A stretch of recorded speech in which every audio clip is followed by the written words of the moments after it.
அகிலம் முழுதும் ஆட்சி செய்யும் உன் புகழ், நீ கலையரசியின் கரம் பிடித்து வந்த மகள். குரு கிட்டப்பா பிள்ளை ஏற்றி வைத்த அணையா அகல். உன் உயிரின் வழி ஒழுகி வந்தது கலை, நீ கலையை கற்றுத் தேர்ந்த மழை. நின் பரதம் கண்டால் உருகி நிற்கும் அந்த கற்சிலை. விதையை திறந்து வெளிவரும் விருட்சம் போல், இரவை பிளந்து எரியும் தாரகை போல், அமிழ்தை பிழிந்தெடுத்த தமிழைப் போல், உன்னை திறந்து கண்டாய் கலையை, உன்னுள் இருக்கும் ஆதிசிவனின் நிலையை. தோழியை உன் சக்தியாக்கி தோள்களில் சூடிக்கொள்கிறாய், குருவின் கருணையறிந்து கொண்டாடி கழிக்கிறாய். தமிழிசை கலைஞரென திசைதோறும் தெரிவிக்கிறாய். கலையை கடவுளாய் பார்ப்பதால் நீ கலைக்குன்றியின் உச்சியில் இருக்கிறாய். நீ கார்மேக திரள், வாசப்பூவின் நிரல், பரதமே உன் ஆவித்தழல். நின் அசைவுகளில் அசந்து நிற்கும் அந்த ஆழிச்சுழல். உங்களின் அரங்கம் நிறைந்த கரவொலியோடு தமிழ்நாடு மாநில வளர்ச்சி திட்டக்குழுவின் உறுப்பினர் பத்மஸ்ரீ, போற்றுதலுக்கும் மரியாதைக்கும் உரிய முனைவர் நர்த்தகி நடராஜ் அவர்களை தலைமை உரை வழங்கிட அன்போடு அழைக்கிறோம்.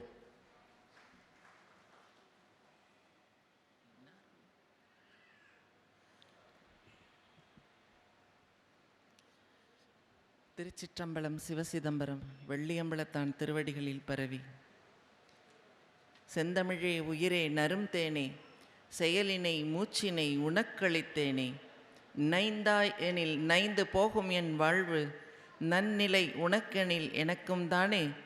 முந்தைய நாளினில் அறிவுமில்லாது மொய்த்தனன் மனிதராம் புதுப்புணல் மீது, செந்தாமரைக்காடு பூத்தது போல செழித்த என் தமிழே மொழியே வாழியினும் பாரதிதாசனின் வார்த்தைகளுக்கு இணங்க முப்பெரும் விழாவாகவும் 3ஆம் ஆண்டு சிறப்பு விழாவாகவும் நிகழ்ந்து வரும் மாசில்லா மார்கழி எனும் இந்த இசை நடன விழாவினில் நானும் உங்களது சார்பாக இங்கு பங்கு பெற வந்திருப்பதின் நன்றியையும் வணக்கத்தையும் வரவேற்பையும் முதற்கண் ஒரு சேர அனைவருக்கும் தெரிவித்துக் கொள்கின்றேன்.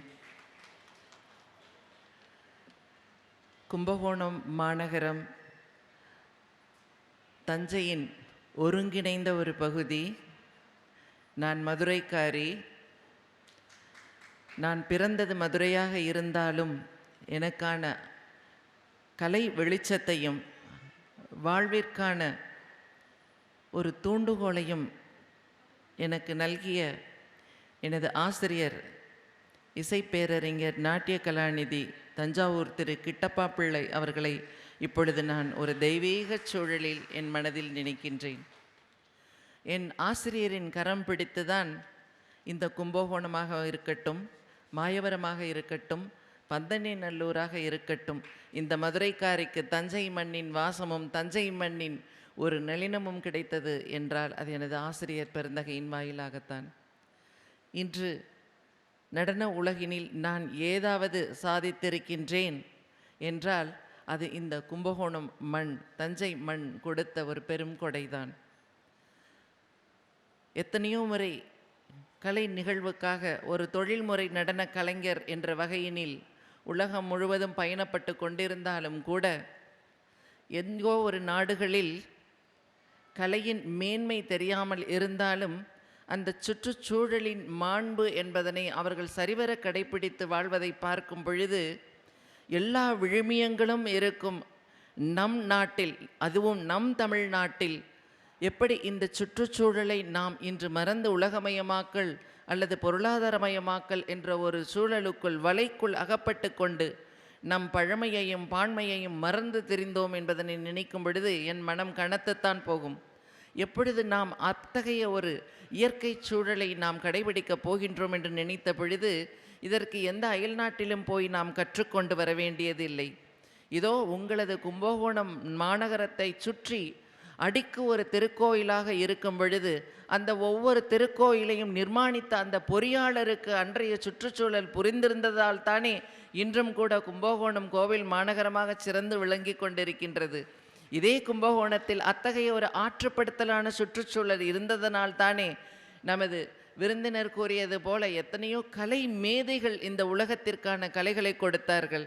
நான் எப்பொழுதுமே நினைப்பது உண்டு, உலகம் முழுவதும் கலைகளை நாம் சொல்லிக்கொண்டே போனாலும் கூட அதனை நூல் பிடித்து நாம் ஆராய்ந்து வந்தோம் என்றால் உங்கள் கும்பகோணத்தின் வழியாக அது சிலம்புக்காரிய இந்த பூம்புகாரில் வந்து நிற்கும் என்று பார்க்கும் பொழுது அந்த தஞ்சை மாவட்டத்தில் அந்த கலையின் மாண்பு விதைக்கப்பட்டது என்பதனை சிலப்பதிகாரத்தில் நாம் அறிந்து கொள்ளுகின்றோம்.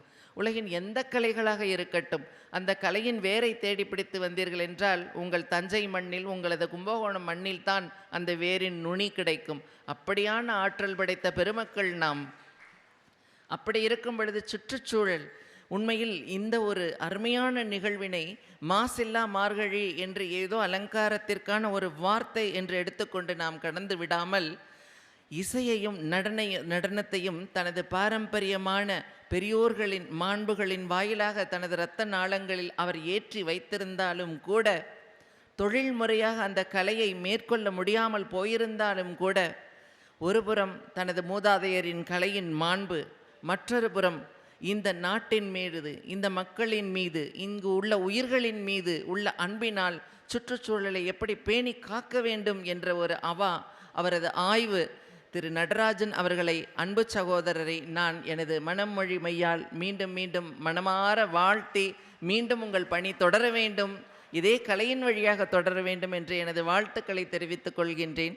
நிச்சயமாக இந்த கலை குடும்பமாகிய நாங்கள் அனைவரும் உங்களது கருத்துக்கு பலம் சேர்ப்போம் என்பதனையும் இந்த ஒரு நல்ல தருணத்தில் நான் நிச்சயமாக உறுதியளிக்கின்றேன். ஏனென்றால் எத்தனையோ நிகழ்வுகள் செய்யலாம், அந்த நிகழ்வுகளால் பொருள் ஈட்டலாம், புகழ் ஈட்டலாம். ஆனால் அதன் பிறகு என்ற கேள்வி வரும் பொழுது நாம் என்ன செய்தோம், இந்த பூமி நமக்காக செய்ததை எங்கு நாம் விட்டு கொடுத்தோம் என்று சகோதரர் கூறியது போல, இந்த பூமியில் பிறக்கும் அத்துணை உயிர்களும், மிக குறிப்பாக குழந்தைகள், எந்த குழந்தையும் நல்ல குழந்தைதான் மண்ணின் பிறக்கையிலே, அது நல்லவராவதும் தீயவராவதும் அன்னை வளர்க்கையிலே என்ற பாடலை நாம் அத்துணை பேருமே அறிந்திருப்போம். அந்த அன்னை என்பவள் நம்மை பெற்றெடுத்த தாய் என்று நீங்கள் தவறாக அர்த்தம் செய்து கொள்ள வேண்டாம். அப்படியென்றால் தந்தைக்கு பொறுப்பில்லையா? இல்லை, தந்தை அன்னையாக இருக்க வேண்டும், அன்னை தந்தையாக இருக்க வேண்டும். இருவரும் ஒரு சேர அந்த குழந்தைக்கு பண்பு, ஒழுக்கம், மண்ணின் மீது ஆசை, இந்த மண்ணின் மீதான உரிமை, இந்த மண்ணை பாதுகாக்க வேண்டிய ஒரு பண்பு, அதுடன் இந்த மண்ணின் விழுமியங்களை காக்க வேண்டிய பொறுப்புகளையும் நாம் அந்த குழந்தைகளுக்கு கற்றுத்தர வேண்டும்.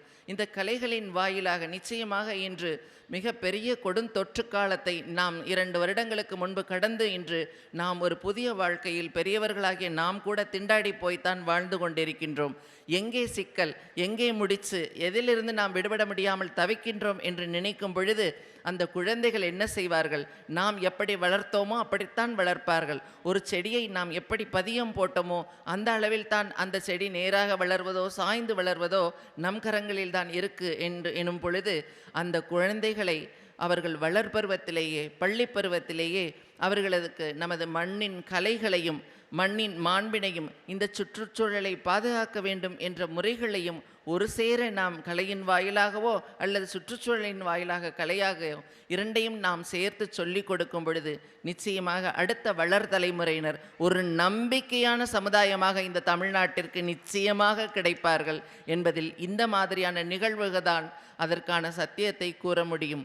ஏன் குழந்தைகளுக்கு எப்படி நாம் இன்று கலைகளை போதிக்க முடியும்? அவர்களுக்கு பள்ளி படிப்புத்தான் அவ்வளவு சுமையாக இருக்கின்றதே என்று.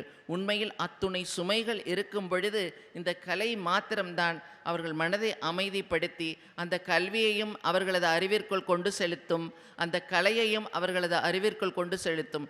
ஒரு மனிதன் மாக்களாக திரிந்து கொண்டிருக்கும் ஒரு மனிதனாக விரும்பினால் அவன் கலைஞனாக இருக்க வேண்டும்.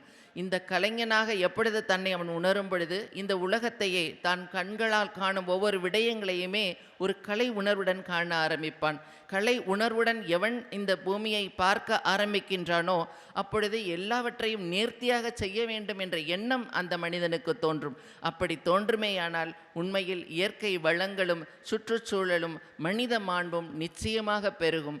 இந்த விழா என்பது எத்தனையோ இடர்களுக்கு இடையில் அன்பு சகோதரர் நடராசனும் அவர்தம் குழாம் அத்துணை பேரும் இணைந்து நடத்தி கொண்டிருந்தாலும் நிச்சயமாக இந்த விழாவினை கலை உலகின் வாயிலாக இது வெறும் கலை விழாவல்ல.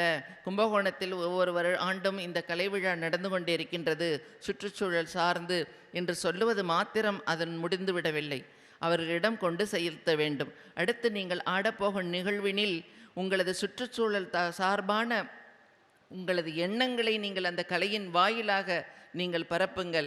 அப்படி இருக்கும் பொழுது அது கடைக்கோடி குழந்தைக்கு, ஒரு குழந்தைக்கு போய் சேர்ந்தால் கூட போதும். ஏனென்றால் ஒரு பெரும் வனம் உருவாவதற்கு அநேக விதைகள் தேவையில்லை, ஒரு விதை போதும் ஒரு பெரும் வனம் உருவாவதற்கு. அப்படியான ஒரு விதையாக எந்த குழந்தையாவது இந்த மண்ணின் மாண்பை தெரிந்து கலையுடன் வளருமேயானால் நிச்சயமாக நமக்கு சிறந்த ஒரு அழகான ஒரு சுற்றுச்சூழல் சூழ்ந்த ஒரு கலை வாழ்க்கை கிடைக்கும். நிச்சயமாக இந்த ஒரு பெருமையான தருணத்தில் டிகேகே சபாவினில் எங்களது நிகழ்விற்காக நாங்கள் வந்திருப்பது என்பது உண்மையில் இது நிகழ்விற்கான ஒன்றல்ல, என் குடும்ப விழா. இங்கே எனக்கு முன்வரிசையில் அமர்ந்திருக்கும் கஸ்தூரியத்தை ஜீவரத்னமாலா என்றும் நடன மேதைகளுடன் சகோதரி இங்கு வந்திருக்கின்றார். எனது அன்பு ஆசிரியரின் மாணவர் இங்கு சந்திரசேகர் கிட்டப்பா பிள்ளை அவர்கள் வந்திருக்கின்றார்கள்.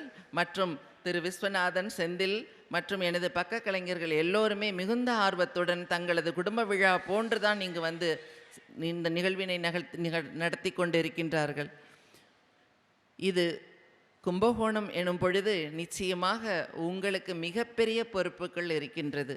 எல்லோரும் தான் கலையை செய்கின்றார்கள், எல்லோரும் தான் நடனம் செய்கின்றார்கள், எல்லோரும் தான் சங்கீதம் வாசிக்கின்றார்கள் என்பதற்கு அப்பாற்பட்டு எது பண்பட்ட சங்கீதம், எது பண்பட்ட இசை, எது பண்பட்ட நடனம் என்பதனை நீங்கள் தான் சொல்ல முடியும். ஏனென்றால் அதற்கான விளக்கும் துருப்புச்சீட்டும் திறவுகோலும் இன்னும் கூட இந்த தஞ்சை மண்ணில் தான் புதைந்து கிடக்க வேண்டும் என்று இந்த வாய்ப்பிற்கு நன்றி கூறி விளைகின்றேன். நன்றி, வணக்கம்.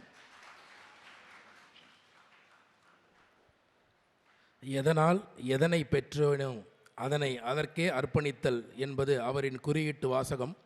தாள் கண்டால் தலை வணங்கும் என் பேனா தங்களின் தமிழிடம் தாழ் பணிகிறது. மீண்டும் ஒரு முறை பத்மஸ்ரீ நர்த்தகி நடராஜ் அவர்களுக்கு உற்சாக கரவொலியோடு வாழ்த்துக்களை தெரிவிப்போம்.